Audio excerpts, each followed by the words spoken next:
ನಮಸ್ತೆ ಸ್ನೇಹಿತರೆ, ಮೈ target YouTube ಚಾನಲ್ಗೆ ನಿಮಗೆಲ್ಲರಿಗೂ ಸ್ವಾಗತ. ನನ್ನ ಹೆಸರು ಶ್ರೀಶೈಲ್.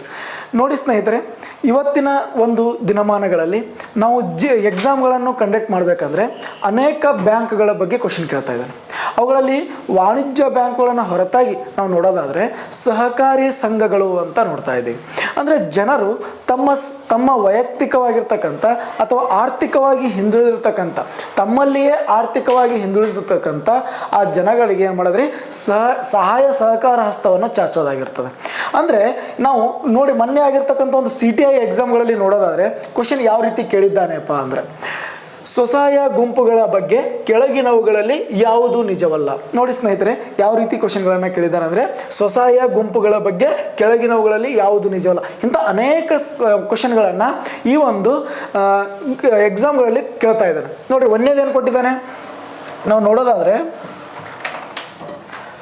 ಇವುಗಳನ್ನು 1982ರಲ್ಲಿ ಪರಿಚಯಿಸಲಾಯಿತು. ನೋಡಿ, ಒಂದನೇ ಆಪ್ಷನ್ ಏನಿದೆ, ಇವುಗಳನ್ನು 1982ರಲ್ಲಿ ಪರಿಚಯಿಸಲಾಯಿತು. ಇನ್ನು ಎರಡನೇ ಆಪ್ಷನ್ ಏನಿದೆಪ್ಪ ಅಂದರೆ, ಅವರದು ಗ್ರಾಮೀಣ ಜನರ ಸಣ್ಣ ಸಂಘವಾಗಿತ್ತು.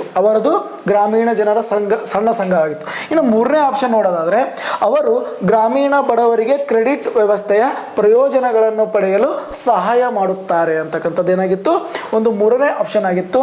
ಇನ್ನು ನಾಲ್ಕನೇ ಆಪ್ಷನ್ ಏನಾಗಿತ್ತು ರೀ, ಮೇಲಿನ ಎಲ್ಲವೂ ತಪ್ಪು ಅಂತಕ್ಕಂಥದ್ದು ಆಗಿತ್ತು. ಅಂದರೆ ಈ ರೀತಿಯ ಪ್ರಶ್ನೆಗಳನ್ನು ಏನು ಮಾಡ್ತಾ ಇದ್ದಾನೆ ಸ್ನೇಹಿತರೆ, ಈ ಒಂದು ದಿನಮಾನಗಳಲ್ಲಿ ಕೇಳ್ತಾ ಇದ್ದಾನೆ. ಇದು ಯಾವಾಗ ಕೇಳಿದ್ದ, CTI ಎಕ್ಸಾಮ್ಗೆ ಕೇಳಿದ್ದ ಅಂತಕ್ಕಂಥದ್ದು.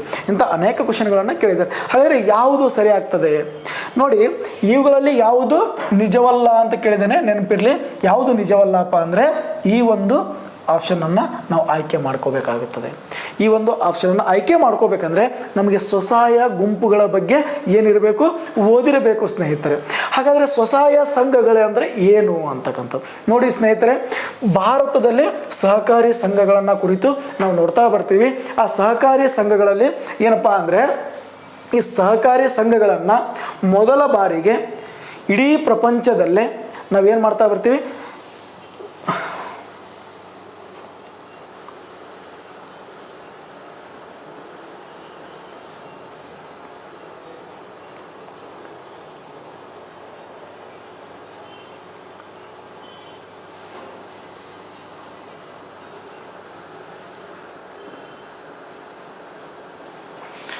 ನೋಡಿ ಸ್ನೇಹಿತರೆ, ನಾವು ಸಹಕಾರಿ ಸಂಘಗಳನ್ನು ಕುರಿತು ನೋಡ್ತಾ ಬರ್ತೇವೆ.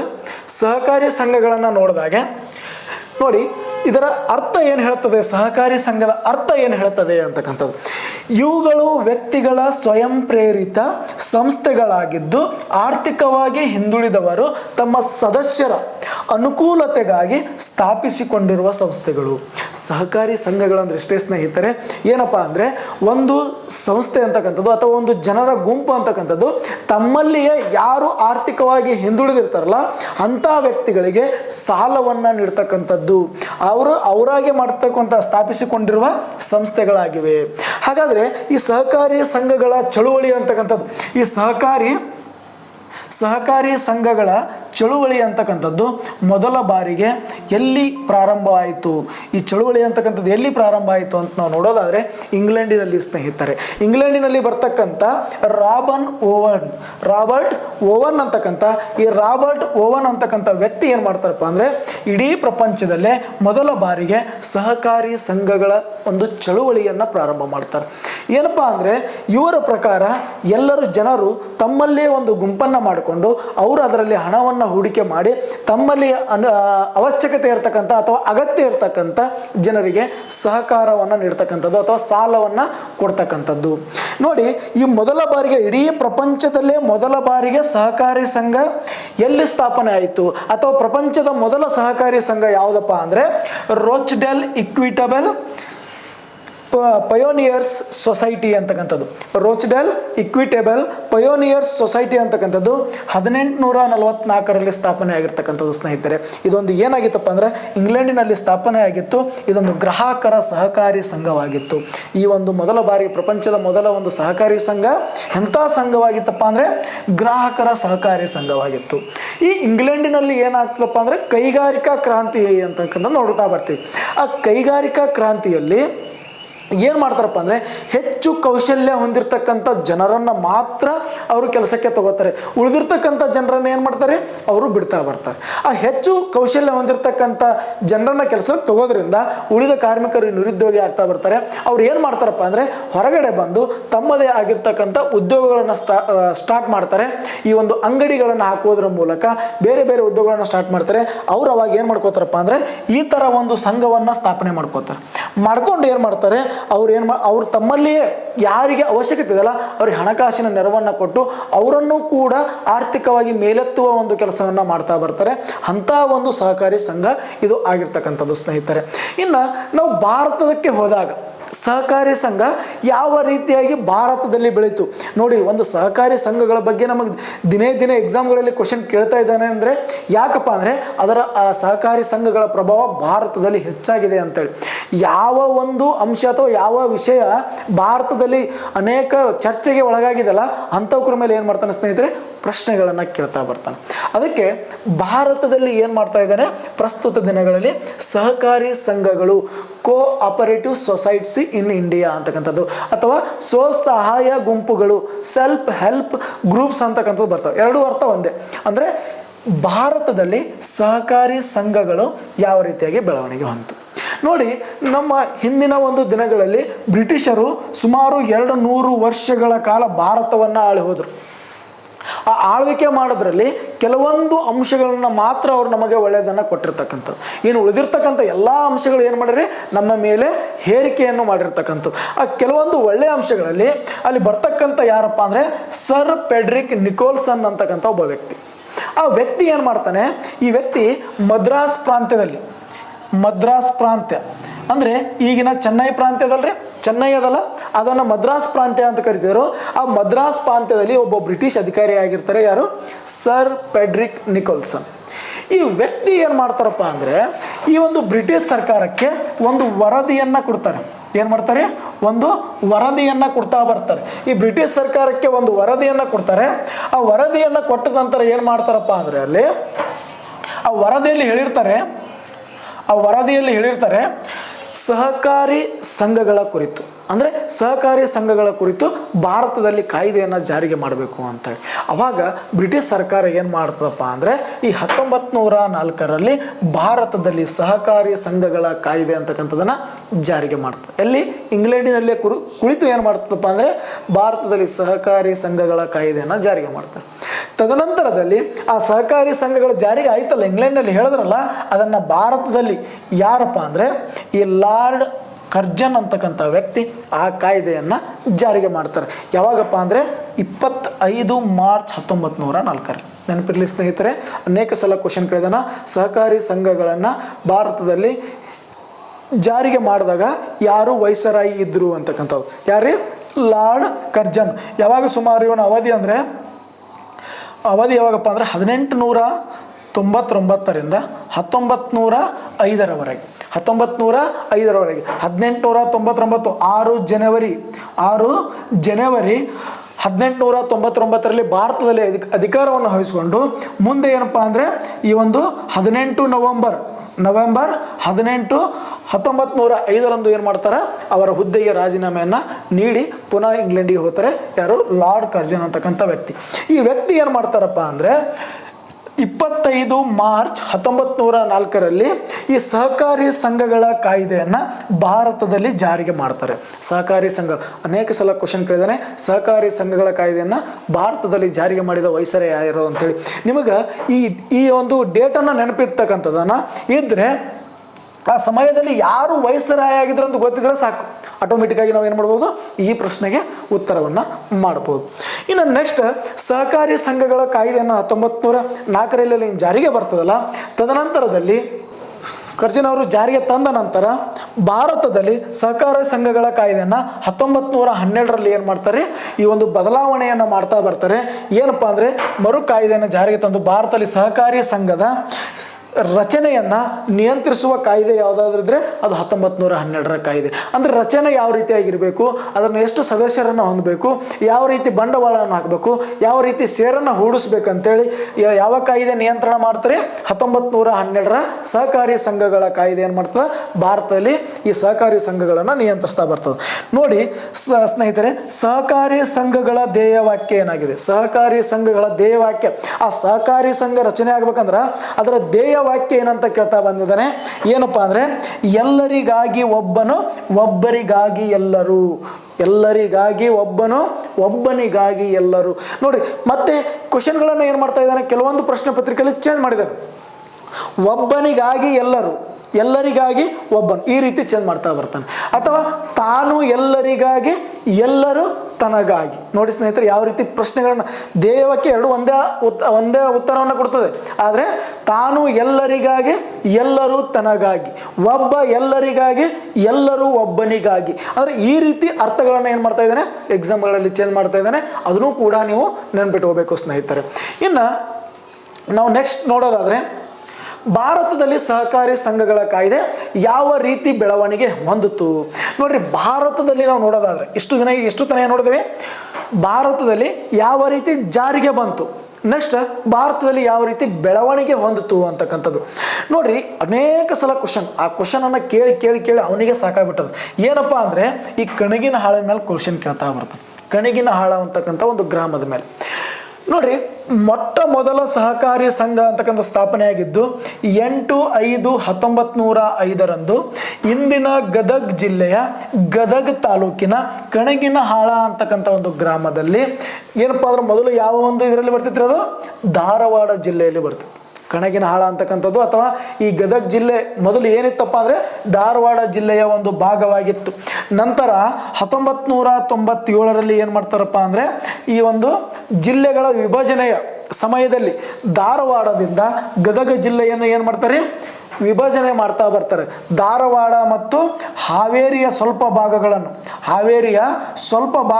ಧಾರವಾಡ ಮತ್ತು ಹಾವೇರಿಯ ಸ್ವಲ್ಪ ಭಾಗಗಳನ್ನು ಗದಗ ಜಿಲ್ಲೆಗೆ ಬಿಟ್ಕೊಟ್ಟು ಏನು ಮಾಡ್ತಾರೆ? ಗದಗ ಜಿಲ್ಲೆಯನ್ನು ರಚನೆ ಮಾಡ್ತಾರೆ. ಯಾವ ರಚನೆ ಮಾಡ್ತಾರೆ? 1997 ಅಂತಕ್ಕಂಥದ್ದು ನೆನಪಿರಬೇಕು. ನೋಡ್ರಿ, ಈ ಗದಗ ಜಿಲ್ಲೆಯ ಈ ಪ್ರಸ್ತುತ ಏನ್ರಿ, ಗದಗ ಜಿಲ್ಲೆಯ ಗದಗ ತಾಲೂಕಿನ ಕಣಗಿನಹಾಳ ಅಂತಕ್ಕಂಥ ಒಂದು ಗ್ರಾಮದಲ್ಲಿ ಏನದರ ಮೊಟ್ಟ ಮೊದಲ ಸಹಕಾರಿ ಸಂಘ ಅಂತಕ್ಕಂಥದನ್ನ ಸ್ಥಾಪನೆ ಮಾಡ್ತಾರ. ಇದು ನೋಡ್ರಿ, ಮೊದಲು ಎಲ್ಲಿತ್ತಪ್ಪ? ಯಾವಾಗಂದ್ರೆ ಈ ಒಂದು 1905ರ ಸಮಯದಲ್ಲಿ ಏನಿತ್ತು? ಧಾರವಾಡ ಜಿಲ್ಲೆಯ ಒಂದು ಭಾಗವಾಗಿತ್ತು. ಅದಕ್ಕೆ ನಾವು ಏನಂತ ಕರಿತೀವಿ? ಪ್ರೆಸೆಂಟ್ ಧಾರವಾಡ ಜಿಲ್ಲೆಯನ್ನ ಸಹಕಾರಿ ಸಂಘಗಳ ತೊಟ್ಟಿಲು, ಸಹಕಾರಿ ಸಂಘಗಳ ತೊಟ್ಟಿಲು ಅಂತ ಯಾವುದನ್ನ ಕರಿತೀವಿ ಸ್ನೇಹಿತರೆ? ಧಾರವಾಡ ಜಿಲ್ಲೆಯನ್ನು ಕರಿತೀವಿ. ನೆನಪಿಟ್ಕೊಳ್ಳೇಬೇಕು. ಅತಿ ಹೆಚ್ಚು ಸಲ ಕ್ವಶನ್ ಇದನ್ನು ಕೂಡ ಕೇಳಿರ್ತಕ್ಕಂಥದ್ದು. ನೆಕ್ಸ್ಟ್, ಹಾಗಾದ್ರೆ ಈ ಸ್ಥಾಪನೆ ಆಗಿರ್ತಕ್ಕಂಥ ಈ ಮೊದಲ ಭಾರತದಲ್ಲಿ ಸ್ಥಾಪನೆ ಆಗಿರ್ತಕ್ಕಂಥ ಮೊದಲ ಸಹಕಾರಿ ಸಂಘವನ್ನ ಯಾರು ಸ್ಥಾಪನೆ ಮಾಡಿದ್ರಪ್ಪ ಅಂದ್ರೆ ಸಿದ್ದನಗೌಡ ಸಣ್ಣರಾಮನಗೌಡ ಪಾಟೀಲ್. ಇವರನ್ನ ಎಸ್ ಪಾಟೀಲ್ ಅಂತಾನು ಕರಿತೀವಿ. ಎಸ್ ಪಾಟೀಲ್ ಅಂತಾನು ಕರಿತಾ ಬರ್ತೀವಿ ಸ್ನೇಹಿತರೆ. ಸಿದ್ದನಗೌಡ ಸಣ್ಣರಾಮನಗೌಡ ಪಾಟೀಲ್. ಎಕ್ಸಾಮ್ದಲ್ಲಿ ಎಸ್ ಪಾಟೀಲ್ ಅಂತಾನು ಕೊಟ್ಟಿದ್ರು ಕೂಡ ನೀವೇನು ಮಾಡಬೇಕು? ಟಿಕ್ ಹಾಕಬೇಕು ಅಂತಕ್ಕಂಥದ್ದು. ಕೆಲವೊಂದ್ಸಲ ಎಕ್ಸಾಮ್ಗಳಲ್ಲಿ ಇಷ್ಟು ಉದ್ದ ಹೆಸರು ಕೊಡಂಗಿಲ್ಲ ನಾವು. ಅದ್ರ ಬದಲು ಏನು ಮಾಡ್ತಾನೆ? ಎಸ್ ಪಾಟೀಲ್ ಅಂತ ಹೇಳಿಸಿದ್ರೆ ಆ ಉತ್ತರವನ್ನು ಕೊಟ್ಟಿರ್ತಾನೆ. ನಾವು ನೋಡಿಲ್ಲ ಅಂತ ಹೇಳಿಸಿದ್ರೆ ಬಿಟ್ಟು ಬರಬಾರ್ದು. ನಾವು ಏನು ಮಾಡ್ಬೇಕಲ್ಲಿ? ಎಸ್ ಪಾಟೀಲ್ ಅಂತ ಹೇಳಿಸಿದ್ರೆ ನಾವು ಟಿಕ್ ಮಾಡ್ಬೇಕಂತಕ್ಕಂಥದ್ದು. ಇವರನ್ನ ಈ ಸಿದ್ದನಗೌಡ ಸಣ್ಣರಾಮನಗೌಡ ಪಾಟೀಲ್ ಅವರನ್ನ ನಾವು ಏನಂತ ಕರಿತೀವಿ ಸ್ನೇಹಿತರೆ? ಸಹಕಾರಿ ಸಂಘಗಳ ಪಿತಾಮಹ. ಸಹಕಾರಿ ಸಂಘಗಳ ಪಿತಾಮಹ, ಕರ್ನಾಟಕದ ಸಹಕಾರಿ ಸಂಘಗಳ ಪಿತಾಮಹ. ಭಾರತದ ಸಹಕಾರಿ ಸಂಘಗಳ ಪಿತಾಮಹ ಯಾರು? ರಾಬರ್ಟ್ ಓವನ್ ಅಂತಕ್ಕಂಥದ್ದು. ಅದೇ ರೀತಿಯಾಗಿ ಭಾರತದ ಸಹಕಾರಿ ಸಂಘಗಳ ಪಿತಾಮಹ ಯಾರು ಸ್ನೇಹಿತರೆ? Frederick Nicholson. ನೋಡಿ ಸ್ನೇಹಿತರೆ, ಅವಾಗೆ ನೋಡಿದಂಗೆ ಈ ಫೆಡ್ರಿಕ್ ನಿಕೋಲ್ಸನ್ ಅವರು ಭಾರತದಲ್ಲಿ ಸಹಕಾರಿ ಸಂಘಗಳ ಕಾಯ್ದೆಗೆ ಕಾರಣೀಕರ್ತರಾಗಿದ್ದರಿಂದ ಆ ಸಹಕಾರಿ ಸಂಘಗಳನ್ನು ಭಾರತದಲ್ಲಿ ಮೊದಲ ಬಾರಿಗೆ ಜಾರಿಗೆ ಬರಲಿಕ್ಕೆ ಕಾರಣೀಕರ್ತರಾಗಿದ್ದರಿಂದ ಇವರನ್ನು ಭಾರತದ ಸಹಕಾರಿ ಸಂಘಗಳ ಪ್ರವರ್ತಕ ಅಥವಾ ಪಿತಾಮಹ ಅಂತ ಕರಿತೀವಿ. ಭಾರತದ ಸಹಕಾರಿ ಸಂಘಗಳ ಪ್ರವರ್ತಕ ಅಂತ ಕರಿತೀವಿ. ಪ್ರವರ್ತಕ ಅಥವಾ ಪಿತಾಮಹ ಅಂತ ಕರಿತೀವಿ. ಭಾರತದ ಸಹಕಾರಿ ಸಂಘಗಳ ಪಿತಾಮಹ ಯಾರೇ? Frederick Nicholson, sir Frederick Nicholson ಅವರು. ಯಾಕೆ ಕರಿತೀವಿ ಅಂದರೆ ಮೊದಲ ಬಾರಿಗೆ ಭಾರತದಲ್ಲಿ ಸಹಕಾರಿ ಸಂಘಗಳು ಬರಲಿಕ್ಕೆ ಕಾರಣೀಭೂತರಾಗಿದ್ದರಿಂದ. ಪ್ರಪಂಚದ ಸಹಕಾರಿ ಸಂಘ ಅಂದರೆ ರಾಬರ್ಟ್ ಓವನ್, ಭಾರತದ ಸಹಕಾರಿ ಸಂಘಗಳ ಪಿತಾಮಹ ಅಂದರೆ ಫೆಡ್ರಿಕ್ ನಿಕೋಲ್ಸನ್. ಇನ್ನು ನೆಕ್ಸ್ಟ್ ಕರ್ನಾಟಕದ ಸಹಕಾರಿ ಸಂಘಗಳ ಪಿತಾಮಹ ಅಂದರೆ ಸಿದ್ದನಗೌಡ, ಸಣ್ಣರಾಮನಗೌಡ ಪಾಟೀಲ್. ಇವು ಮೂರು ನೆನ್ಪಿಟ್ಕೋಬೇಕು. SS ಪಾಟೀಲ್ ಅಂತಲೂ ನಾವು ಕರಿತಾ ಬರ್ತೀವಿ. ಹಾಗಾದರೆ ಮೊದಲ ಸಹಕಾರಿ ಸಂಘ ಇದು ಯಾವುದಪ್ಪ ಅಂದರೆ ಇದೇನು ಧಾರವಾಡದಲ್ಲಿ ಅಷ್ಟೇ ಅಲ್ಲ, ಕರ್ನಾಟಕದಲ್ಲೇ ಮೊದಲು. ನೆನಪಿರಲಿ, ಧಾರವಾಡ ಅಷ್ಟೇ ಅಲ್ಲ, ಕರ್ನಾಟಕದಲ್ಲೇ ಮೊದಲು. ಕರ್ನಾಟಕ ಅಷ್ಟೇ ಅಲ್ಲ, ಭಾರತದಲ್ಲೇ ಮೊದಲು. ನೆನಪಿರಲಿ, ಕರ್ನಾಟಕ ಅಷ್ಟೇ ಅಲ್ಲ, ಭಾರತದಲ್ಲೇ ಮೊದಲು. ಭಾರತ ಅಷ್ಟೇ ಅಲ್ಲ ಸ್ನೇಹಿತರೆ, ಏಷ್ಯಾದಲ್ಲೇ ಮೊದಲು. ನೆನಪಿರಬೇಕು ನಿಮಗೆ, ಏಷ್ಯಾದಲ್ಲಿಯೇ ಮೊದಲು ಅಂತಕ್ಕಂಥದ್ದು. ಏಷ್ಯಾದಲ್ಲಿಯೇ ಮೊದಲ ಒಂದು ಸಹಕಾರಿ ಸಂಘ ಯಾವುದಪ್ಪ ಅಂದರೆ ಈ ಕಣಗಿನ ಹಾಳದಲ್ಲಿ ಸ್ಥಾಪನೆ ಆಗಿರ್ತಕ್ಕಂಥ ರೈತರು ಕೂಡ್ಕೊಂಡಿರ್ತಕ್ಕಂಥ ಈ ಒಂದು ಕೃಷಿ ಪತ್ತಿನ ಸಹಕಾರಿ ಸಂಘ. ಅದರ ಹೆಸರೇನಿತ್ತು? ಕೃಷಿ ಪತ್ತಿನ ಸಹಕಾರಿ ಸಂಘ ಅಂತಕ್ಕಂಥದ್ದು. ಅಂದರೆ ನಮ್ಮ ಧಾರವಾಡ ಅಷ್ಟೇ ಅಲ್ಲ, ಕರ್ನಾಟಕ ಅಷ್ಟೇ ಅಲ್ಲ, ಭಾರತ ಅಷ್ಟೇ ಅಲ್ಲ, ಇಡೀ ಏಷ್ಯಾದಲ್ಲಿಯೇ ಮೊಟ್ಟ ಮೊದಲ ಸಹಕಾರಿ ಸಂಘ ಯಾವುದಾದ್ರೂ ಇತ್ತಂದರೆ, ಇಡೀ ಏಷ್ಯಾ ಖಂಡದಲ್ಲಿ ಸಹಕಾರಿ ಸಂಘ ಯಾವುದಾದ್ರೂ ಇತ್ತಂದರೆ ಅದು ಯಾವುದ್ರೆ? ಈ ಕಣಗಿನ ಆಳದಲ್ಲಿ ಸ್ಥಾಪನೆ ಆಗಿರ್ತಕ್ಕಂಥ ಕೃಷಿ ಪತ್ತಿನ ಸಹಕಾರಿ ಸಂಘ. ಕೃಷಿ ಪತ್ತಿನ ಸಹಕಾರಿ ಸಂಘ ಅಂತಕ್ಕಂಥ ಸ್ನೇಹಿತರೆ ಇದು ನೆನಪಿಟ್ಕೊಳ್ಳೇಬೇಕು ಅಂತಕ್ಕಂಥದ್ದು. ನೆಕ್ಸ್ಟ್ ನಾವು ನೋಡೋದಾದ್ರೆ ಇಲ್ಲಿದೆ ನೋಡಿ, ಆ ಸಂಘದ ಹೆಸರು ಏನೈತ್ರಿ? ಕೃಷಿ ಕ್ರೆಡಿಟ್ ಸಹಕಾರಿ ಸಂಘ. ಕ್ರೆಡಿಟ್ ಅಂದ್ರೆ ಏನ್ರಿ? ಪತ್ತು, ಸಾಲ ಅಂತ ಕರಿತೇವೆ ನಾವು. ಕೃಷಿ ಪತ್ತಿನ ಸಹಕಾರಿ ಸಂಘ. ಇದನ್ನ ಏಷ್ಯಾದ ಮೊದಲ ಸಹಕಾರಿ ಸಂಘ ಅಂತಾನು ಕೂಡ ಕರಿತೀವಿ. ಇದನ್ನ ಏನಂತ ಕರಿತೀರಿ? ಏಷ್ಯಾದ ಮೊದಲ ಸಹಕಾರಿ. ಏಷ್ಯಾದ ಮೊದಲಾಗಿತ್ತಂದ್ರೆ ಭಾರತದ ಮೊದಲಿದೆ. ಯಾಕಂದ್ರೆ ಈ ಕಣಗಿನ ಆಳ ಭಾರತದ ಒಂದು ಭಾಗ. ಭಾರತದ ಮೊದಲಾಗಿತ್ತಂದ್ರೆ ಕರ್ನಾಟಕದ ಒಂದು ಭಾಗ. ನೋಡಿ, ಕರ್ನಾಟಕದ ಏನಪ್ಪಾ ಅಂದ್ರೆ ಮೊದಲ ಸಹಕಾರಿ ಸಂಘ ಕೂಡ ಯಾವುದಾಗಿರ್ತೀರಿ? ಕೃಷಿ ಕ್ರೆಡಿಟ್ ಸಹಕಾರಿ ಸಂಘ ಅಂತಕ್ಕಂಥದ್ದು. ಈ ಸಹಕಾರಿ ಸಂಘವನ್ನ ಸ್ಥಾಪನೆ ಮಾಡಲಿಕ್ಕೆ ಇಬ್ಬರು ವ್ಯಕ್ತಿಗಳು ಸಹಾಯ ಮಾಡ್ತಾರೆ. ಯಾರ್ಯಾರಪ್ಪ ಅಂದ್ರೆ ಮ್ಯಾಕ್ಸ್ ಬಗನ್, ಬ್ರಿಟಿಷ್ ಅಧಿಕಾರಿ. ಇನ್ನೊಬ್ರು ಬರ್ತಾರೆ ಕೆವಿನ್ ರೆವಿಂಗ್ಟನ್. ಇವರೊಬ್ರು ಕ್ರೈಸ್ತ ಪಾದ್ರಿ ಆಗಿರ್ತಾರೆ. ಯಾರೇ? ಕ್ರೈಸ್ತ ಪಾದ್ರಿ ಆಗಿರ್ತಾರೆ. ಯಾರಪ್ಪ ಅಂದ್ರೆ ಮ್ಯಾಕ್ಸ್ ಬಗನ್ ಮತ್ತು ಕೆವಿನ್ ರೆವಿಂಗ್ಟನ್ ಅಂತಕ್ಕಂಥ. ನೋಡಿ ಸ್ನೇಹಿತರೆ, ಇನ್ನೊಂದು ಕ್ವಶನ್ಗಳನ್ನು ಈ KS ಮತ್ತು IAS ನಲ್ಲಿ ಕೇಳ್ತಾ ಬಂದಿದ್ದಾನೆ. ಸೂಕ್ಷ್ಮವಾಗಿ ಕ್ವಶನ್ಗಳನ್ನು ಏನು ಮಾಡ್ತಾನೆ? ಕೇಳ್ತಾ ಬರ್ತಾನೆ. ಯಾವ ರೀತಿಯಪ್ಪ ಅಂದರೆ ಇದೊಂದು ಕೃಷಿ ಕ್ರೆಡಿಟ್ ಸಹಕಾರಿ ಸಂಘದಲ್ಲ, ಈ ಸಂಘವನ್ನು ನೋಂದಣಿ ಮಾಡಿದ ಅಧಿಕಾರಿ ಯಾರು ಅಂತ ಕೇಳ್ತಾನೆ. ನೋಡಿ, ನೋಂದಣಿ ಮಾಡಿದ ಅಧಿಕಾರಿ. ನೋಡಿ ಯಾವ ರೀತಿಯಾಗಿ ಸೂಕ್ಷ್ಮವಾಗಿ ಪ್ರಶ್ನೆಗಳನ್ನು, ಅಂದರೆ ಒಂದು ಕ್ವಶನ್ ಆದ ನಂತರ ಒಂದು ಕ್ವಶನ್ ಏನಾಗಿರ್ತಾರೆ, ಬೇರೆ ಬೇರೆ ಅಂತಕ್ಕಂಥದ್ದು ಒಂದು ಮಾರ್ಗಗಳಲ್ಲಿ ಕೇಳ್ತಾ ಬರ್ತಾನೆ. ನೋಂದಣಿ ಮಾಡಿದ ಅಧಿಕಾರಿ ಯಾರಾಗಿರ್ತಾರೆ? Sir J ಮೆಕಾನಿಯಲ್. ಯಾರೇ? ಸರ್ ಜೆ ಮೆಕಾನಿಯಲ್ ಅಂತಕ್ಕಂಥ ವ್ಯಕ್ತಿ ಏನು ಮಾಡ್ತಾನಪ್ಪ ಅಂದರೆ ಈ ಒಂದು ಸಹಕಾರಿ ಸಂಘವನ್ನು ಮೊದಲ ಬಾರಿಗೆ ನೋಂದಣಿ ಮಾಡ್ತಾರೆ. ಸಹಾಯ ಮಾಡಿದವರು ಬ್ರಿಟಿಷ್ ಅಧಿಕಾರಿ ಯಾರೇ?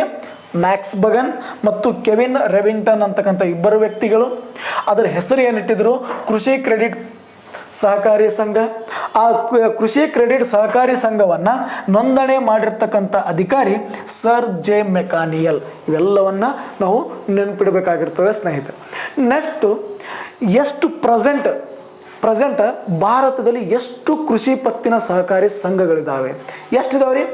ಸುಮಾರು 8.5 ಲಕ್ಷಕ್ಕಿಂತ ಅಧಿಕ 8.5 ಲಕ್ಷಕ್ಕಿಂತ ಅಧಿಕ ಭಾರತದಲ್ಲಿ ಸಹಕಾರಿ ಸಂಘಗಳನ್ನು ನಾವು ನೋಡ್ತಾ ಬರ್ತೀವಿ.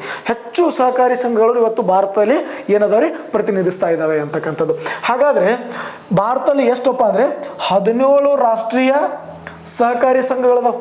17 ರಾಷ್ಟ್ರೀಯ ಸಹಕಾರಿ ಸಂಘಗಳು, 390 ರಾಜ್ಯ ಮಟ್ಟದ ಒಕ್ಕೂಟಗಳು.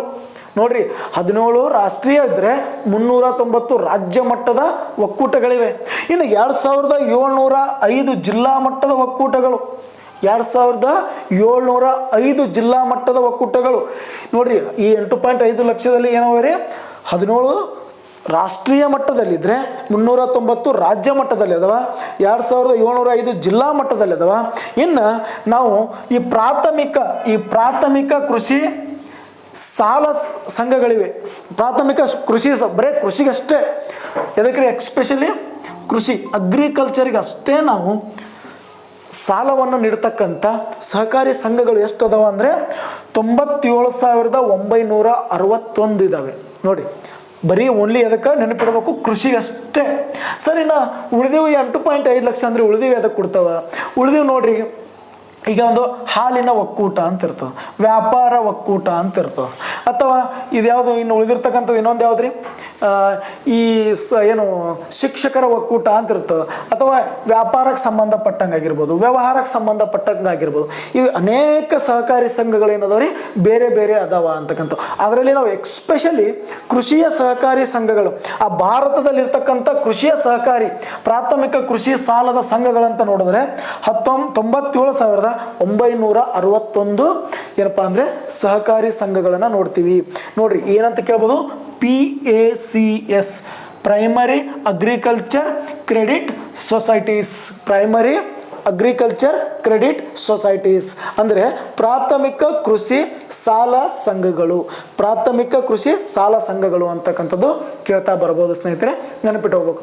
ಇದೇ ರೀತಿಯಾಗಿ ಕರ್ನಾಟಕದಲ್ಲಿ ನಾವು ನೋಡ್ತಾ ಬರ್ತೀವಿ. ಕರ್ನಾಟಕದಲ್ಲಿಯೂ ಕೂಡ ಏನಪ್ಪಾ ಅಂದರೆ ಅನೇಕ ಸಹಕಾರಿ ಸಂಘಗಳು ಪ್ರೆಸೆಂಟ್ ಅದಾವ. ಹಾಗಾದ್ರೆ ಕರ್ನಾಟಕದಲ್ಲಿ ಎಷ್ಟು ಅದಾವ ಕಮೆಂಟ್ ಮಾಡಿ ಸ್ನೇಹಿತರೆ. ಕರ್ನಾಟಕದಲ್ಲಿ ಎಷ್ಟು ಸಹಕಾರಿ ಸಂಘಗಳಿರ್ಬೋದು ಕಮೆಂಟ್ ಮಾಡಿ. ಎಷ್ಟಿರ್ಬೋದು ರೀ ಕರ್ನಾಟಕದಲ್ಲಿ? ಎಷ್ಟಿರ್ಬೋದು? 45,926 ಸಹಕಾರಿ ಸಂಘಗಳನ್ನು ನಾವು ಪ್ರಸ್ತುತ ಕರ್ನಾಟಕದಲ್ಲಿ ನೋಡ್ತೀವಿ. ಎಷ್ಟೇ? 45,926 ಸಹಕಾರಿ ಸಂಘಗಳನ್ನು ಟೋಟಲ್ ಆಗಿರಿ ಎಲ್ಲ ಬಂತು. ವ್ಯಾಪಾರ, ಕೃಷಿ, ಎಲ್ಲ ರೀತಿಯ ಒಂದು ವಾಣಿಜ್ಯಕ್ಕೆ ಸಂಬಂಧ ಎಲ್ಲ ಸಂಘಗಳು ಎಷ್ಟದಾವ? 45,926 ಅದಾವ. ಅದರಲ್ಲಿ ಎಕ್ಸ್ಪೆಷಲಿ ನಾವು ಕೃಷಿಗೆ ನೋಡಿದಾಗ ಎಷ್ಟು ಅದಾವ್ರಿ? ಕೃಷಿಗೆ ನೋಡಿದಾಗ ಎಷ್ಟು ಸಹಕಾರಿ ಸಂಘಗಳಿರ್ಬೋದು? ಎಷ್ಟು ಅದಾವಪ್ಪ ಅಂದರೆ 6,040 ಸಹಕಾರಿ ಸಂಘಗಳನ್ನು ನಾವೇನು ಮಾಡ್ತೀವಿ ರೀ ಕೃಷಿಗೆ ಸಂಬಂಧಪಟ್ಟಿರ್ತಕ್ಕಂಥ ಈ ಕೃಷಿಗೆ ಸಂಬಂಧಪಟ್ಟಿರ್ತಕ್ಕಂಥವು ನೋಡ್ತೀವಿ. ಕರ್ನಾಟಕದಲ್ಲಿ ಪ್ರಾಥಮಿಕ ಕೃಷಿ ಸಾಲ ಸಂಘಗಳು ನೋಡ್ರಿ, ಇದನ್ನು ಸೇಮ್ ಏನ್ರಿ, primary agriculture and credit societies, ಪ್ರಾಥಮಿಕ ಕೃಷಿ ಸಾಲ ಸಂಘಗಳು ಇವು ಕರ್ನಾಟಕದಲ್ಲಿ. ಭಾರತದಲ್ಲಿ ಎಷ್ಟಿದ್ದು? ಭಾರತದಲ್ಲಿ ನೋಡಿದಾಗ 97,961 ಇದ್ದು. ಕರ್ನಾಟಕದಲ್ಲಿ ನೋಡಿದಾಗ 6,040 ಇದ್ದಾವೆ. ಆದರೆ ಕರ್ನಾಟಕದಲ್ಲಿ ಇವು ಏನು 45,926 ಸಹಕಾರಿ ಸಂಘಗಳದಾವಲ್ಲ, ಅತಿ ಹೆಚ್ಚು ಸಹಕಾರಿ ಸಂಘವನ್ನು ಹೊಂದಿರತಕ್ಕಂಥ ಜಿಲ್ಲೆ ಯಾವುದು ಅಂತ ಕೇಳೋದು. ಯಾಕಂದರೆ ಕರ್ನಾಟಕದಲ್ಲಿ ನಮಗೆ ಇಂಪಾರ್ಟೆನ್ಸ್ ಇರೋದ್ರಿಂದ ಜಿಲ್ಲೆ ಯಾವುದ್ರಿ? ಬೆಳಗಾವಿ. ಎಷ್ಟವ? 6,111 ಸಹಕಾರಿ ಸಂಘಗಳದ. ಇನ್ನು ನೆಕ್ಸ್ಟ್ ಕಡಿಮೆ ಸಹಕಾರಿ ಸಂಘಗಳನ್ನು ಹೊಂದಿರತಕ್ಕಂಥ ಜಿಲ್ಲೆ ಯಾವುದ್ರಿ?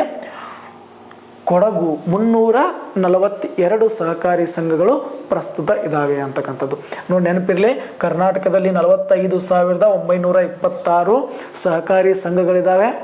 ಅದರಲ್ಲಿ ಅತಿ ಹೆಚ್ಚು ಸಹಕಾರಿ ಸಂಘಗಳನ್ನು ಹೊಂದಿರತಕ್ಕಂಥ ಜಿಲ್ಲೆ ಕರ್ನಾಟಕದಲ್ಲಿ ಯಾವುದ್ರಿ? ಕರ್ನಾಟಕದಲ್ಲಿ ಯಾವುದು?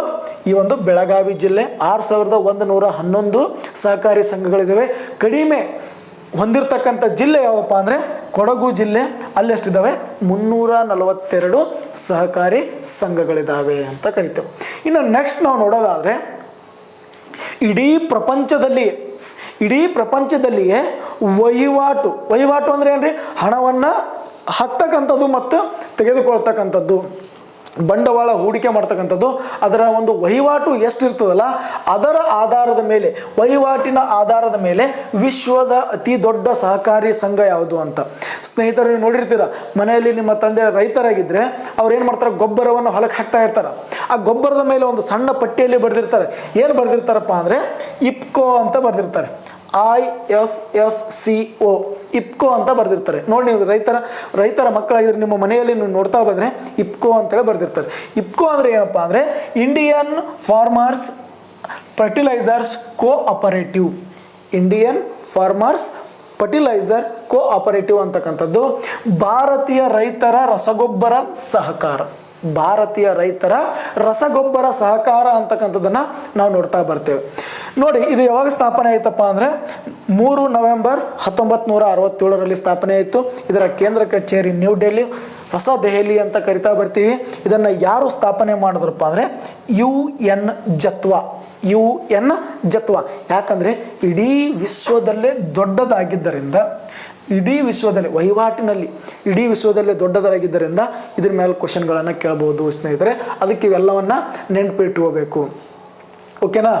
ಇನ್ನು ನೆಕ್ಸ್ಟ್ ಸಹಕಾರಿ ಸಂಘಗಳನ್ನು ರಚಿಸಬೇಕಾದ್ರೆ ನೋಡಿ ಸ್ನೇಹಿತರೆ, ಇಡೀ ನಾವು ಭಾರತದಲ್ಲಿ ಈ ಏನು 8.5 ಲಕ್ಷಕ್ಕಿಂತ ಅಧಿಕ ಸಹಕಾರಿ ಸಂಘಗಳದಾವಲ್ಲ, ಅದರಲ್ಲಿ ಸುಮಾರು 29 ಕೋಟಿ ಸದಸ್ಯರನ್ನು ಒಳಗೊಂಡಿರ್ತಕ್ಕಂಥದ್ದು.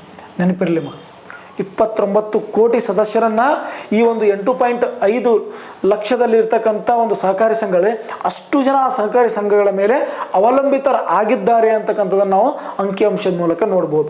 ಒಂದು ಸಹಕಾರಿ ಸಂಘ ರಚನೆ ಆಗಬೇಕು. ಈಗ ಒಂದು ಸರ್ ಹಾಗಾದರೆ ನಾವು ಒಂದು ಸಹಕಾರಿ ಸಂಘವನ್ನು ರಚನೆ ಮಾಡ್ಬೇಕು ಸರ್, ನಾವು ಹೆಂಗೆ ಮಾಡೋಣ ಅಂತಕ್ಕಂಥ ಒಂದು ಸಹಕಾರಿ ಸಂಘ ರಚನೆ ಆಗಬೇಕಂದ್ರೆ ಏನೇನು ಅಂಶಗಳನ್ನು ಒಳಗೊಂಡಿರಬೇಕು ನೋಡ್ರಿ. ಒಂದು ಸಹಕಾರಿ ಸಂಘ ರಚನೆ ಆಗ್ಬೇಕಂದ್ರೆ ಕನಿಷ್ಠ 10 ಜನ ಆದರೂ ಇರಬೇಕು. ಇಲ್ಲ ಸರ್ ನಾವು 3 ಜನ ಇದ್ದೀವಿ, ಒಂದು ಸಹಕಾರಿ ಸಂಘವನ್ನು ಮಾಡ್ಕೋಬೇಕಂತೀವಿ, ಪರ್ಮಿಷನ್ ಕೊಡೋಂಗಿಲ್ಲ. ಅರ್ಥ ಆಯ್ತಾ? ಪರ್ಮಿಷನ್ ಕೊಡೋಂಗಿಲ್ಲ. ಹಾಗಾದರೆ ಎಷ್ಟು ಜನ ಇರಬೇಕು? ಕನಿಷ್ಠ ಅಂದರೂ ಕೂಡ 10 ಜನ ಇರಬೇಕು ಅಂತಕ್ಕಂಥದ್ದು. ಹಾಗಾದರೆ ಏನು ಸರ್ 10 ಜನ ಆಯಿತು, ಓಕೆ, ನಾವು ಈಗ 10 ಜನ ಆಗಿದ್ದೀವಿ, ನಾವು ಸಹಕಾರಿ ಸಂಘವನ್ನು ರಚನೆ ಮಾಡಬೇಕು. ಮತ್ತೆ ಏನು ಮಾಡಬೇಕು? ಅಲ್ಲಿ ಅದು ಏನಿರ್ತದಪ್ಪ ಅಂದರೆ ಒಂದೇ ಸ್ಥಳದಲ್ಲಿ ನೆಲೆಸಿದವರಾಗಿರಬೇಕು. 10 ಜನ ಒಳಗೊಂಡು ಒಂದೇ ಸ್ಥಳದಲ್ಲಿ ನೆಲೆಸಿದವರಾಗಿರಬೇಕು. ಇಲ್ಲಾಂದ್ರೆ ಯಾವುದಾದರೂ ಒಂದು ನಿರ್ದಿಷ್ಟ ವರ್ಗಕ್ಕೆ ಸೇರಿದವರಾಗಿರಬೇಕು. ಇಲ್ಲ ಅಂದ್ರೆ ಒಂದೇ ರೀತಿಯ ವೃತ್ತಿಯನ್ನು ಅನುಸರಿಸಬೇಕು. ಈಗ ಶಾಲಾ ಶಿಕ್ಷಕರ ಸಂಘ, ವಕೀಲರ ಸಂಘ, ಈ ರೈತರ ಸಂಘ ಅಥವಾ ಈ ರೀತಿ ಸಂಘಗಳನ್ನು ಮಾಡ್ಕೋತಾ ಬರ್ತಾರೆ. ಅಂದರೆ ಯಾವುದಾದ್ರೂ ಒಂದು ವೃತ್ತಿಯನ್ನು ಅನುಸರಿಸಿರ್ಬೇಕು. ಯಾಕೆ ಈ ಸಹಕಾರಿ ಸಂಘಗಳು ಈ ರೀತಿಯಾಗಿರ್ತಕ್ಕಂಥದ್ದನ್ನು ಕೊಡ್ತಾರಪ್ಪ ಅಂದರೆ ನೋಡಿ, ಯಾರಾದರೂ ಕೂಡ ಅವರದೇ ಆಗಿರ್ತಕ್ಕಂಥ ಸಮುದಾಯದವರಾಗಿರ್ಬೇಕು. ಒಂದೇ ಕಡೆ ಇರ್ತಾರೆ ಅವರೆಲ್ಲ, ಒಂದೇ ವೃತ್ತಿ ಮಾಡ್ತಕ್ಕಂಥ ವ್ಯಕ್ತಿಗಳು ಅವರು ಒಂದೇ ಕಡೆ ನಡೆಸಿರ್ತಾರೆ. ಅಲ್ಲಿ ಯಾರಿಗೆ ಈ ಆರ್ಥಿಕವಾಗಿ ಅಥವಾ ಹಣಕಾಸಿನ ಒಂದು ನೆರವು ಬೇಕಾಗಿರ್ತಲ್ಲ, ಅವ್ರಿಗೆ ಹಣವನ್ನು ಕೊಡಬೇಕಲ್ಲ, ಅದಕ್ಕೆ ಒಂದೇ ಕಡೆ ನೆಲೆಸಿದವರಾಗಿರಬೇಕು ಅಂತಕ್ಕಂಥದ್ದು ನಾವು ನೋಡ್ತೀವಿ. ನೆಲೆಸೋದಂದ್ರೆ ಏನ್ರಿ? ಒಂದೇ ಕಡೆ ಇರೋದು ಅಂದಂಗೆ. ಇನ್ನು ನೆಕ್ಸ್ಟ್ ನೋಡ್ರಿ, ಅದನ್ನು ನಾವು ಸಿದ್ಧಪಡಿಸ್ಬೇಕಂದ್ರೆ ಆ ರಚನೆ ನಾವೊಂದು ಸಹಕಾರಿ ಸಂಘದ ರಚನೆ ನೋಡ್ಬೇಕಂದಾಗ, ಆ ಸಹಕಾರಿ ಸಂಘವನ್ನು ಸ್ಥಾಪನೆ ಮಾಡ್ಬೇಕಂದಾಗ ನಾವೇನು ಮಾಡ್ತೀವಿ ರೀ? ಒಂದು ಸಂಘದ ಹೆಸರಿಡ್ಬೇಕು. ಅದಕ್ಕೆ ಇಂಥ ಸಂಘ ನೋಡಿ, ಮೊದಲ ಬಾರಿಗೆ ಏನೈತ್ರಿ?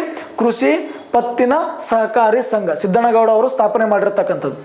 ಆ ರೀತಿಯಾಗಿ ಒಂದು ಹೆಸರು ಕೊಡಬೇಕು. ಅದಕ್ಕೆ ಸಹಕಾರಿ ಸಂಘಕ್ಕೆ ಒಂದು ಹೆಸರು ಕೊಡಬೇಕು. ಆ ಸಂಘಕ್ಕೆ ನಿರ್ದಿಷ್ಟವಾದ ಗುರಿ ಇರಬೇಕು, ನಿರ್ದಿಷ್ಟವಾದ ಉದ್ದೇಶ ಇರಬೇಕು, ನಿರ್ದಿಷ್ಟವಾದ ವ್ಯಾಪ್ತಿಯನ್ನು ಹೊಂದಿರಬೇಕು.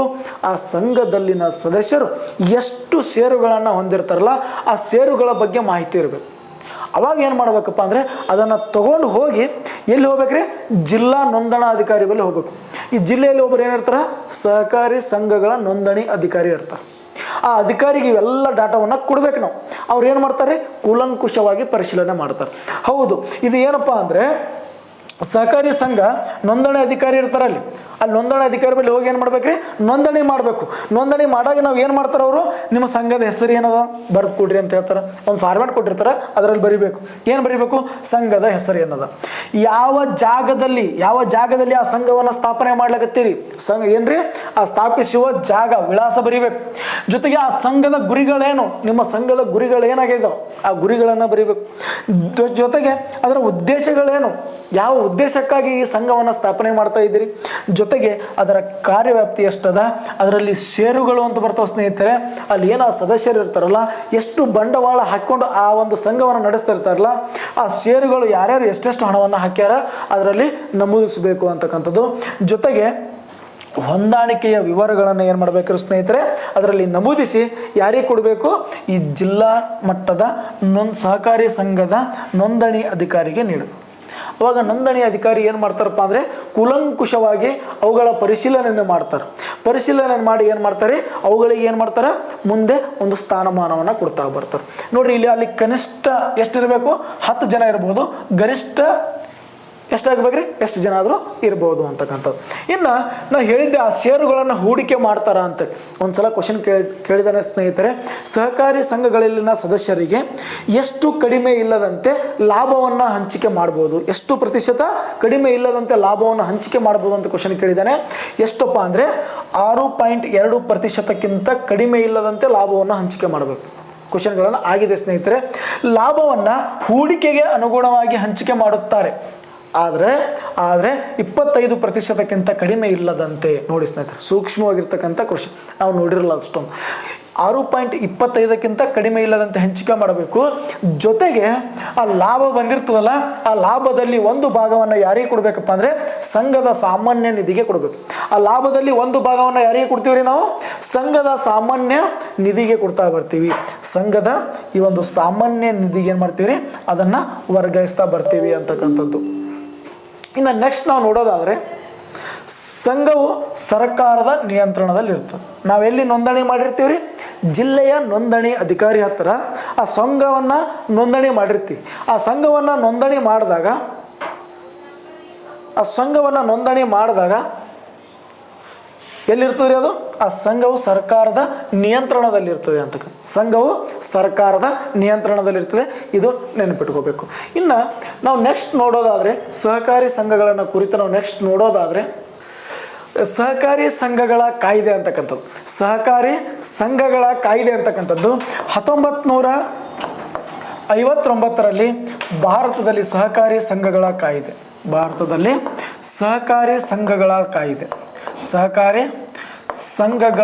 ಅಂತಕ್ಕಂಥ ಬರ್ತದೆ. ಸಹಕಾರಿ ಸಂಘಗಳ ಕಾಯ್ದೆ ಅಂತಕ್ಕಂಥದ್ದು ಏನು ಮಾಡ್ತದೆ? 1956ರಲ್ಲಿ ತಗೋತಾರೆ. ನಾವು ನೋಡ್ದಂಗೆ 1956ರಲ್ಲಿ ಭಾಷಾವಾರು ಪ್ರಾಂತ್ಯಗಳ ಒಂದು ರಚನೆ ಆಗ್ತದೆ. ರಚನೆ ಆದಮೇಲೆ ಏನು ಮಾಡ್ತಾರೆ? 1957ರಲ್ಲಿ ಈ ಸಹಕಾರಿ ಸಂಘಗಳಿಗೆ ಹೆಚ್ಚು ಬೇಡಿಕೆ ಅಥವಾ ಈ ಒಂದು ಗ್ರಾಮೀಣ ಮಟ್ಟದಲ್ಲಿ ಜನರನ್ನು ಉನ್ನತಿ ಮಾಡುವ ಸಲುವಾಗಿ ಏನು ಮಾಡ್ತಾರೆ ಸ್ನೇಹಿತರೆ? ಈ ಸಹಕಾರಿ ಸಂಘಗಳಿಗೆ ಬೇಡಿಕೆ ಹೆಚ್ಚಾಗಿ ಈ ಎಸ್ ಟಿ ರಾಜ ಅವರ ನೇತೃತ್ವದಲ್ಲಿ ಒಂದು ಸಮಿತಿಯನ್ನು ನೇಮಕ ಮಾಡ್ತಾರೆ. ಅದು ಸಹಕಾರಿ ಸಂಘಗಳಿಗೆ ಕುರಿತಾಗಿರ್ತದೆ. ಅವರು ಏನು ಮಾಡ್ತಾರೆ? ಒಂದು ವರದಿಯನ್ನು ಸಲ್ಲಿಸ್ತಾರೆ ಸರ್ಕಾರಕ್ಕೆ. 1958ರಲ್ಲಿ ಆ ವರದಿಯನ್ನು ಯಾರಪ್ಪ ಅಂದರೆ NDC ಅಂದರೆ ನ್ಯಾಷನಲ್ ಡೆವಲಪ್ಮೆಂಟ್ ಕಮಿಷನ್. ಈ ನ್ಯಾಷನಲ್ ಡೆವಲಪ್ಮೆಂಟ್ ಕಮಿಷನ್ನ 1952ರಲ್ಲಿ ಈ ಭಾರತ ಸರ್ಕಾರ ಜಾರಿಗೆ ತಂದಿರತಕ್ಕಂಥದ್ದು. ಅದು ಯೋಜನೆಗಳನ್ನು ಏನು ಮಾಡ್ತದೆ? ಇಂಪ್ಲಿಮೆಂಟೇಷನ್ ಅಂತಕ್ಕಂಥದ್ದನ್ನು ಮಾಡ್ತಾ ಬರ್ತದೆ. ಈ NDC ಏನು ಮಾಡ್ತದಪ್ಪ ಅಂದರೆ, ಈ ಎಸ್ ಟಿ ರಾಜಾರವರು ನೀಡಿರ್ತಕ್ಕಂಥ ವರದಿಯನ್ನು, ಸಹಕಾರ ಸಂಘಗಳ ವರದಿಯನ್ನು ಪರಿಶೀಲನೆ ಮಾಡಿ ಅವ್ರು ಏನು ಮಾಡ್ತಾರೆ? ಪ್ರತಿಯೊಂದು ರಾಜ್ಯವು 1959ರಲ್ಲಿ ಈ ಸಹಕಾರಿ ಸಂಘಗಳನ್ನು, ಭಾರತದಲ್ಲಿ ಸಹಕಾರಿ ಸಂಘಗಳನ್ನು ಅನುಸರಿಸಬೇಕು ಅಂತ ಹೇಳ್ತಾರೆ. ಅನುಸರಿಸಬೇಕು ಅಂತ ಹೇಳ್ತಾರೆ. ಅದಕ್ಕಾಗಿ ನಮ್ಮಲ್ಲಿ ಏನು ಬರ್ತದೆ? ಈ ಒಂದು ಕರ್ನಾಟಕದಲ್ಲಿ 1959ರಲ್ಲಿ ಸಹಕಾರಿ ಸಂಘಗಳ ಕಾಯ್ದೆ ಅಂತಕ್ಕಂಥದ್ದು ನಮ್ಮ ಕರ್ನಾಟಕದಲ್ಲಿ ನಾವು ಜಾರಿಗೆ ಮಾಡ್ತಾ ಬರ್ತೀವಿ. 1959 ಅಂತಕ್ಕಂಥದ್ದು. ಮುಂದಿನ ದಿನಗಳಲ್ಲಿ 1960ರಲ್ಲಿ ಏನು ಮಾಡ್ತಾರೆ? ಅದನ್ನು ಎಲ್ಲ ಒಂದು ರಾಜ್ಯಗಳು ಅನುಸರಿಸ್ತಾ ಬರ್ತವೆ ಸ್ನೇಹಿತರೆ. ಇನ್ನು ನಾವು ನೋಡೋದಾದರೆ, ಈ ಭಾರತದಲ್ಲಿ ಸಹಕಾರ ಸಂಘಗಳ ಕಾಯ್ದೆಯನ್ನು ನೋಡೋದಾದರೆ ಅನೇಕ ತಿದ್ದುಪಡಿಗಳು ಆಗ್ತಾ ಬರ್ತವೆ. ಯಾವ ರೀತಿಯಾಗಿ ನೋಡಿ, ನಾವು ಸಂವಿಧಾನವನ್ನು ಈ 1950ರಲ್ಲಿ ನಾವೇನು ಮಾಡಿದೆವು? ಜಾರಿಗೆ ಅಂತಕ್ಕಂಥದ್ದು ತಂದೆವಲ್ಲ, ಅದಾದ ನಂತರ ಅನೇಕ ತಿದ್ದುಪಡಿಗಳನ್ನು ಮಾಡಿದ್ವಿ. ಅದೇ ರೀತಿಯಾಗಿ ಈ 1956ರ ಕಾಯ್ದೆಗಳಿಗೆ ಅನೇಕ ರೀತಿಯ ತಿದ್ದುಪಡಿಗಳನ್ನು ಮಾಡ್ತಾ ಬರ್ತಾರೆ. ಆದರೆ ನಾವು ಸಂವಿಧಾನದಲ್ಲಿ ಸಹಕಾರಿ ಸಂಘಗಳನ್ನು ಸೇರಿಸ್ಬೇಕಂತೇಳಿ, ಸಂವಿಧಾನದಲ್ಲಿ ಸಹಕಾರಿ ಸಂಘಗಳನ್ನು ಏನು ಮಾಡ್ತೀವಿ ಸ್ನೇಹಿತರೆ? ಸೇರಿಸ್ಬೇಕಂತೇಳಿ ಯಾವಾಗ ಆ ಒಂದು ಸಹಕಾರಿ ಸಂಘಗಳನ್ನು ಏನು ಮಾಡ್ತೀವಿ? ಕ್ವಶನ್ ಕೇಳ್ತಾನೆ, ಸಹಕಾರಿ ಸಂಘವನ್ನು ಯಾವಾಗ ಸ್ಥಾಪನೆ ಮಾಡಿದ್ರು? ಒಂದು ಸೆಕೆಂಡ್ ನೋಡಿ ಸ್ನೇಹಿತರೆ, ಭಾರತದ ಸಂವಿಧಾನದಲ್ಲಿ ಸಹಕಾರ ಅಂತಕ್ಕಂಥ ಪದವನ್ನು ಯಾವಾಗ ಸೇರಿಸಿದ್ರು ಅಂತ ಕ್ವಶನ್ಗಳನ್ನು ಕೇಳ್ತಾ ಬರ್ತಾನೆ. ಅಥವಾ ಸಹಕಾರಿ ಸಂಘದ ಬಗ್ಗೆ ಯಾವ ಭಾಗದಲ್ಲಿ ಆ ಸಹಕಾರಿ ಸಂಘಗಳ ಬಗ್ಗೆ ತಿಳಿಸಲಾಗಿದೆ, ಅಥವಾ ಯಾವ ಒಂದು ವಿಧಿ ಸಹಕಾರಿ ಸಂಘಗಳನ್ನು ಕುರಿತು ಹೇಳುತ್ತದೆ ಅಂತಕ್ಕಂಥದ್ದನ್ನು ಕೇಳ್ತಾ ಬರ್ತಾನೆ ಸ್ನೇಹಿತರೆ. ನೆನಪಿರಲಿ, ಸಂವಿಧಾನದಲ್ಲಿ ನಾವು 97ನೇ ತಿದ್ದುಪಡಿ ಮಾಡುವ ಮೂಲಕ ಏನು ಮಾಡ್ತೀವಿ ಸ್ನೇಹಿತರೆ? ಸಹಕಾರ ಸಂಘಗಳು ಅಂತಕ್ಕಂಥದ್ದನ್ನು ಸೇರಿಸ್ತಾ ಬರ್ತೀವಿ. ಎಷ್ಟನೇ ತಿದ್ದುಪಡಿ? 97ನೇ ತಿದ್ದುಪಡಿ ಮಾಡುವ ಮೂಲಕ ಸಹಕಾರಿ ಸಂಘಗಳು ಅಂತಕ್ಕಂಥದ್ದು ಸೇರಿಸ್ತಾವೆ. ಯಾವ ಭಾಗದಲ್ಲಿ ಸೇರಿಸಿದ್ವಿ? 9B ಭಾಗ. ನೆನಪಿಟ್ಕೋಬೇಕು ಸ್ನೇಹಿತರೆ, ಮುಂದಿನ ದಿನಗಳಲ್ಲಿ 100% ಇದ್ರ ಮೇಲೆ ಕ್ವಶನ್ ಕೇಳ್ತಾ ಬರ್ತದೆ. ಸಹಕಾರಿ ಸಂಘಗಳ ಬಗ್ಗೆ ಎಲ್ಲ ಕ್ವಶನ್ಗಳನ್ನು ಈಗಾಗಲೇ ಕೇಳಿದ್ದಾಯಿತು. ಇನ್ನು ನೆಕ್ಸ್ಟ್ ಮುಂದುವರೆದು ಎಷ್ಟನೇ ತಿದ್ದುಪಡಿ, ಎಷ್ಟನೇ ಭಾಗ, ಎಷ್ಟನೇ ವಿಧಿ ಅಂತಕ್ಕಂಥದ್ದು ಕೇಳ್ತಾ ಬರ್ತಾರೆ. ನೋಡಿ, ಎಷ್ಟನೇ ಒಂದು ಭಾಗ, ಇದು ಭಾಗ ನೋಡ್ರಿ, ಇದು ಭಾಗದಲ್ಲಿ ಸೇರ್ಪಡೆ ಮಾಡ್ತಾ ಬರ್ತಾರೆ. ಇನ್ನು ನೆಕ್ಸ್ಟ್ ಎಷ್ಟನೇ ವಿಧಿಯಲ್ಲಿ, ವಿಧಿ ಯಾವುದ್ರಿ, ಏನು ಹೇಳ್ತದೆ, ಒಂಬತ್ತನೇ ಮತ್ತು 9ನೇ ಬಿ ಭಾಗ ಏನು ಹೇಳ್ತದೆ ವಿಧಿ, 243ರಿಂದ 243 ಜಡ್ ಎಚ್ಚಿಂದ 243 ಜಡ್ ಟಿ ವರೆಗೆ ವಿಧಿ ಹೇಳ್ತದೆ. ನೆನಪಿಟ್ಕೋಬೇಕು ಸ್ನೇಹಿತರೆ. 9 ಬಿ ವಿಧಿ 243ರಿಂದ 43 ಜಡ್ ಎಚ್ಚಿಂದ 243 ಜಡ್ ಟಿ ವರೆಗಿನ ವಿಧಿ ಏನು ಹೇಳ್ತದಪ್ಪ ಅಂದರೆ 9 ಬಿ ಬಗ್ಗೆ ಹೇಳ್ತದೆ. ಅಂದರೆ ಈ ಒಂದು ಭಾಗದಲ್ಲಿ ಸಹಕಾರಿ ಸಂಘಗಳ ಕುರಿತು ಇದೆ. ಸರ್ ಹಾಗಾದರೆ 9ನೇ ವಿಧಿ ಏನು ಹೇಳ್ತದೆ ಹೇಳ್ರಿ ನೋಡಮ್ಮ, ಕಮೆಂಟ್ ಮಾಡಿರಿ. 9ನೇ ವಿಧಿ ಏನು ಹೇಳ್ತೀರಿ, ಪಂಚಾಯತಿಗಳ ಬಗ್ಗೆ ಹೇಳ್ತದೆ. ಎದರ ಬಗ್ಗೆ ಹೇಳ್ತದೆ, ಪಂಚಾಯತಿಗಳ ಬಗ್ಗೆ ಹೇಳ್ತದೆ. 9ನೇ ವಿಧಿ ಪಂಚಾಯತಿ ಬಗ್ಗೆ ಹೇಳ್ತದೆ. ಇದರ ಇದು ಏನು, ಯಾವ ಒಂದು ವಿಧಿಯಲ್ಲಿ 243ರಿಂದ 243 ಓವರೆಗಿನ ವಿಧಿಗಳನ್ನು ನೋಡ್ತವೆ. 9ನೇ ಭಾಗ ಏನು ಹೇಳ್ತದೆ, ಪಂಚಾಯತಿ ಬಗ್ಗೆ. ಹಾಗಾದರೆ 9A ಏನು ಹೇಳ್ತದೆ, ಮುನ್ಸಿಪಾಲ್ಟಿಗಳ ಬಗ್ಗೆ ಹೇಳ್ತದೆ. ಅದರ ಒಂದು ವಿಧಿ ಏನು, 243 ಏನು ಪಿ ಇದಲ್ಲ, ಇಲ್ಲಿ ಓ ಐತಲ್ಲ, ಓ ಇಂದ ಪಿ ಆದಮೇಲೆ 243 ಜಡ್ ಜಿ ವರೆಗಿನ ವಿಧಿಗಳು ಹೇಳ್ತಾ ಬರ್ತವೆ.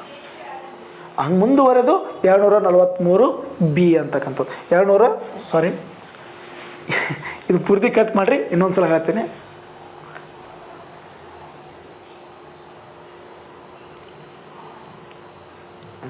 ಇದು ಇನ್ನೊಂದ್ಸಲ ಇದು ಮಾಡಿರಿ, ಅದು ಇದೆಲ್ಲ ತೆಗೆದು ನೆಕ್ಸ್ಟ್ ಇನ್ನೊಂದ್ಸಲ ಹೇಳ್ತೀನಿ, ಯಾಕಂದರೆ ಕರೆಕ್ಟಾಗಿ ಬರ್ದಿಲ್ಲ ಅದು, ಅದ್ರ ಸಲ.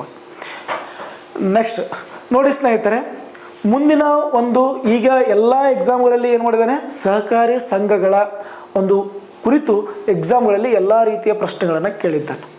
ಸಹಕಾರಿ ಸಂಘಗಳ ಬಗ್ಗೆ ನಾವು ನೋಡೋದಾದರೆ, ಸಹಕಾರಿ ಸಂಘಗಳ ಬಗ್ಗೆ ಸಂವಿಧಾನದಲ್ಲಿ ಯಾವ ವಿಧಿಯನ್ನು ಸೇರಿಸಿದ್ದಾನೆ, ಸಹಕಾರ ಅಂತಕ್ಕಂಥ ಪದ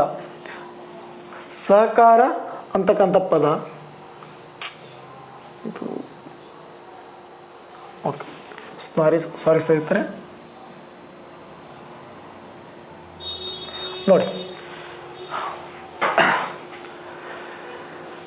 ನೋಡಿ ಸ್ನೇಹಿತರೆ, ಈ ಸಹಕಾರಿ ಸಂಘಗಳ ಬಗ್ಗೆ ಅನೇಕ ಕ್ವಶನ್ಗಳನ್ನು ಕೇಳ್ತಾ ಬರ್ತಾನಲ್ಲ, ಆ ಒಂದು ಯಾವ ರೀತಿಯಾಗಿ ಸಹಕಾರ ಸಂಘಗಳ ಕಾಯ್ದೆ ಭಾರತದಲ್ಲಿ 1959ರಲ್ಲಿ ಜಾರಿಗೆ ಬಂತಲ್ಲ, ಅದು ಆದಮೇಲೆ ಏನು ಮಾಡ್ತಾರಪ್ಪ ಅಂದರೆ, ಭಾರತದ ಸಂವಿಧಾನದಲ್ಲಿ ಸಹಕಾರ ಅಂತಕ್ಕಂಥ ಪದವನ್ನು ಸೇರಿಸ್ತಾ ಬರ್ತಾರೆ. ಏನು ಸೇರಿಸ್ತಾರೆ ಸ್ನೇಹಿತರೆ, ಸಹಕಾರ ಅಂತಕ್ಕಂಥ ಪದವನ್ನು. ಯಾವ ಪದವನ್ನು ಸೇರಿಸ್ತಾರೆ, ಸಹಕಾರ. ನೋಡಿ, ಸಹಕಾರ ಅಂತಕ್ಕಂಥ ಪದವನ್ನು ಸೇರಿಸ್ತಾರೆ. ಸಹಕಾರ ಅಂತಕ್ಕಂಥ ಒಂದು ಪದವನ್ನು ಸೇರಿಸುವ ಮೂಲಕ ಭಾರತದ ಸಂವಿಧಾನದಲ್ಲಿ ಏನು ಮಾಡ್ತಾರೆ, 97ನೇ ತಿದ್ದುಪಡಿ ಅಂತಕ್ಕಂಥದ್ದು ಮಾಡ್ತಾ ಬರ್ತಾರೆ. ಎಷ್ಟನೇ ತಿದ್ದುಪಡಿ, 97ನೇ ತಿದ್ದುಪಡಿ ಮಾಡ್ತಾರೆ. 97ನೇ ತಿದ್ದುಪಡಿ ಮಾಡಿ ಅದರಲ್ಲಿ ಏನು ಸೇರಿಸ್ತಾರಪ್ಪ ಅಂದರೆ, ಸಹಕಾರಿ ಸಂಘಗಳು ಅಂತಕ್ಕಂಥದ್ದನ್ನು ಸೇರಿಸ್ತಾರೆ. ಈ ಸಹಕಾರಿ ಸಂಘಗಳ ಬಗ್ಗೆ ಯಾವ ತಿದ್ದುಪಡಿಯಲ್ಲಿ ನಾವು ನೋಡ್ತೀವಪ್ಪ ಅಂದರೆ, 97ನೇ ತಿದ್ದುಪಡಿ ಅಂತ ನಮ್ಗೆ ನೆನಪಿರಬೇಕು. ಹಾಗಾದರೆ 97ನೇ ತಿದ್ದುಪಡಿಯಲ್ಲಿ ಈ ಸಹಕಾರ ಅಂತಕ್ಕಂಥ ಒಂದು ಸಂಘಗಳು ಅಂತಕ್ಕಂಥದ್ದನ್ನು ಮೊದಲ ಬಾರಿಗೆ ಸೇರಿಸ್ತಾರೆ. ಆದರೆ ತಿದ್ದುಪಡಿ 97 ಅಂದರೆ ಅಲ್ಲಿ ಭಾಗ ಇರಬೇಕಲ್ರಿ, ಯಾವ ಭಾಗದಲ್ಲಿ ಸೇರಿಸ್ತಾರೆ, 9 ಬಿ ಭಾಗದಲ್ಲಿ ಸಹಕಾರಿ ಸಂಘಗಳನ್ನು ಕುರಿತು ಸೇರಿಸ್ತಾ ಬರ್ತಾರೆ. 9 ಬಿ ಭಾಗದಲ್ಲಿ ಈ ಸಹಕಾರಿ ಸಂಘಗಳನ್ನು ಸೇರಿಸಿದಾಗ ಅದರ ವಿಧಿ ಏನು ಹೇಳ್ತದಪ್ಪ ಅಂದರೆ, 243 ಜಡ್ ಎಚ್ಚಿಂದ 243 ಜಡ್ ಜಿ ವರೆಗೆ ಹೇಳ್ತದೆ. 243 ಜಡ್ ಜಿ. ಹಾಗಾದರೆ ಈ ಭಾಗ 9 ಏನು ಹೇಳ್ತದೆ ರೀ, ಭಾಗ 9 ಏನು ಹೇಳ್ತದೆ, ಪಂಚಾಯತಿಗಳ ಬಗ್ಗೆ ಹೇಳ್ತದೆ. ಪಂಚಾಯತ್ ಬಗ್ಗೆ ಹೇಳ್ತದೆ. ವಿಧಿ ಏನ್ರಿ, 243ರಿಂದ 243 ಓವರೆಗೆ. ಇನ್ನು ಭಾಗ 9A ಏನು ಹೇಳ್ತದಪ್ಪ ಅಂದರೆ, ಮುನ್ಸಿಪಾಲ್ಟಿಗಳ ಬಗ್ಗೆ ಹೇಳ್ತದೆ. ಮುನ್ಸಿಪಾಲ್ಟಿಗಳ ಬಗ್ಗೆ ವಿಧಿ ಏನು ಹೇಳ್ತದ್ರಿ, 243 ಓ ಐತಲ್ಲ, ಮುಂದೇನ್ರಿ ಪಿ ಇಂದ 243 ಜಡ್ ಜಿ ವರೆಗೆ. ನೋಡಿರಿ ಜಡ್ ಜಿ ಏನ ಜಡ್ ಎಚ್ ಮುಂದೆ ಏನು ಬರ್ತದೆ ಜಡ್ ಎಚ್ ಅಂತಕ್ಕಂಥದ್ದು. ಈ ಜಡ್ ಎಚ್ ಅಂತಕ್ಕಂಥದ್ದು ಬರ್ತಲ್ರಿ, ಈ ಜಡ್ ಎಚ್ನ ಬಗ್ಗೆ ನಾವು ಎಲ್ಲಿ ನೋಡ್ತೀವಿ ಅಂತಕ್ಕಂಥದ್ದು ಈ ಒಂದು ಭಾಗ ಬಿ ಯಲ್ಲಿ ಈ ಒಂದು 243 ಜಡ್ ಎಚ್ಚಿಂದ 243 ಜಡ್ ಜಿ ವರೆಗೆ ಜಡ್ ಜಿ ಅಲ್ಲ ಟಿ ವರೆಗೆ ಸ್ನೇಹಿತರೆ ಜಡ್ ಟಿ ವರೆಗೆ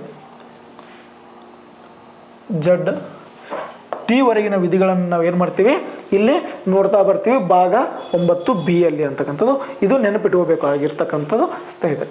ನೆಕ್ಸ್ಟ್ ಈ ಸಹಕಾರಿ ಸಂಘಗಳನ್ನು ಯಾವ ಒಂದು ವರ್ಷದಲ್ಲಿ ತಿದ್ದುಪಡಿ ಮಾಡ್ತಾರೆ 97 ಅಂದರೆ 2011ರಲ್ಲಿ ಏನು ಮಾಡ್ತಾರೆ ಈ ಒಂದು ಕಾಯಿದೆಗೆ 97ನೇ ತಿದ್ದುಪಡಿ ಯಾವಾಗ ಆಗ್ತದಪ್ಪ ಅಂದರೆ 2011ರಲ್ಲಿ. ಈ ರೀತಿಯಾಗಿ ನಾವು ಏನಪ್ಪ ಅಂದರೆ ತಿದ್ದುಪಡಿಗಳ ಬಗ್ಗೆ ನಾವು ನೋಡ್ಕೋಬೇಕು. ಇವುಗಳ ಮೇಲೇನೂ ಕೂಡ ಕ್ವಶನ್ಗಳು ಆಗ್ತಾ ಇರ್ತವೆ. ನೆಕ್ಸ್ಟ್ 19(1) ಸಿ ಯಲ್ಲಿ ಏನು ಮಾಡಿದ್ದಾನೆ ಸಹಕಾರಿ ಸಂಘಗಳ ಈ ಒಂದು ಪ್ರಚಾರ ಅಂತಕ್ಕಂಥದ್ದು ಸಹಕಾರಿ ಸಂಘಗಳ ಒಂದು ಪ್ರಚಾರ ಅಂತಕ್ಕಂಥದ್ದನ್ನು ಸೇರಿಸಿದ್ದಾನೆ. ಸಹಕಾರಿ ಸಂಘಗಳ ಪ್ರಚಾರ. ನೆಕ್ಸ್ಟ್ 43 ಬಿ ಯಲ್ಲಿ ಕೂಡ ಏನು ಮಾಡಿದ್ದಾನೆ ಈ ಸಹಕಾರಿ ಸಂಘಗಳನ್ನು ಕುರಿತು ಏನು ಮಾಡಿದ್ದಾನೆ ಇವುಗಳನ್ನು ಸೇರಿಸ್ತಾ ಬಂದಿದ್ದಾನೆ ಸ್ನೇಹಿತರೆ. ಇವೆಲ್ಲ ವಿಧಿಗಳನ್ನು ನಾವು ಮತ್ತು ಭಾಗಗಳನ್ನು ನೆನ್ಪಿಟ್ಕೋಬೇಕು. ಅವಾಗ ಮಾತ್ರ ನಾವು ಏನು ಮಾಡ್ಲಿಕ್ಕೆ ಸಾಧ್ಯಪ್ಪ ಅಂದರೆ ಯಾವುದೇ ಎಕ್ಸಾಮ್ಗಳನ್ನು ಆರಾಮಾಗಿ ಕ್ಲಿಯರ್ ಮಾಡಲಿಕ್ಕೆ ಸಾಧ್ಯ ಆಗ್ತದೆ. ಮುಂದಿನ ದಿನಗಳಲ್ಲಿ ಇವುಗಳ ಮೇಲೆ ಒಂದು ಪ್ರಶ್ನೆಗಳನ್ನು ಕೇಳುವ ಸಾಧ್ಯತೆ ಹೆಚ್ಚಾಗಿದೆ ಅಂತಕ್ಕಂಥದ್ದು ಇವುಗಳನ್ನು ನೋಡ್ಕೊತಾ ಬರಬೇಕು. ಇಷ್ಟು ನಾವೇನಪ್ಪ ಅಂದರೆ ಸಹಕಾರಿ ಸಂಘಗಳ ಕುರಿತು ನೋಡಿದ್ದೇವೆ. ಮುಂದಿನ ದಿನಗಳಲ್ಲಿ ಇನ್ನು ಹೆಚ್ಚಿನ ಒಂದು ಅಂಶಗಳನ್ನು ನಾವು ಹೇಳುವ ಮೂಲಕ ಈ ಒಂದು ಸ್ಪರ್ಧಾತ್ಮಕ ಪರೀಕ್ಷೆಗಳಿಗೆ ತಯಾರಿ ಮಾಡೋಣ ಅಂಥೇಳಿ ಇಷ್ಟು ಹೇಳಿ ಏನಪ್ಪ ಅಂದರೆ ಮತ್ತೆ ಮುಂದೆ ಸಿಗೋಣ ಅಂಥೇಳಿ ಬಾಯ್ ಎಲ್ಲರೂ.